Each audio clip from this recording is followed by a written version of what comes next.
Well, Vladimir Putin is carrying through on something that he's been warning us about, at least for the last 15 years, which is that he will not tolerate U.S. forces or their missiles on his borders, much as we would not tolerate Russian troops and missiles in Cuba.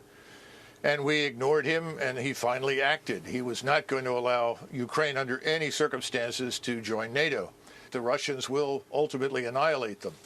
That's why Zelensky is meeting with Putin's representatives right now. The game is over, and he's going to have to negotiate the best deal he can get. And we've already told him, the President of the United States has, that if he opts for neutrality for Ukraine, we'll back him. And I think that Vladimir Putin will do that for Western Ukraine.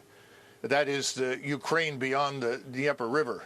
But behind it in the east, where he is now, I'm not sure what he has planned there, whether he forms another republic, annexes it into Russia, because historically it has been Russian.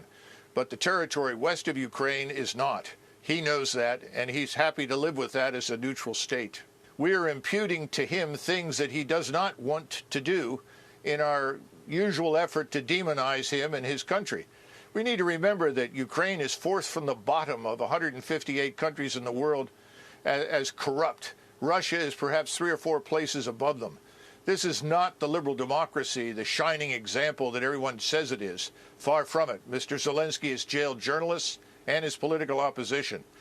I think we need to stay out of it. The American people think we should stay out of it. The Europeans think we should stay out of it.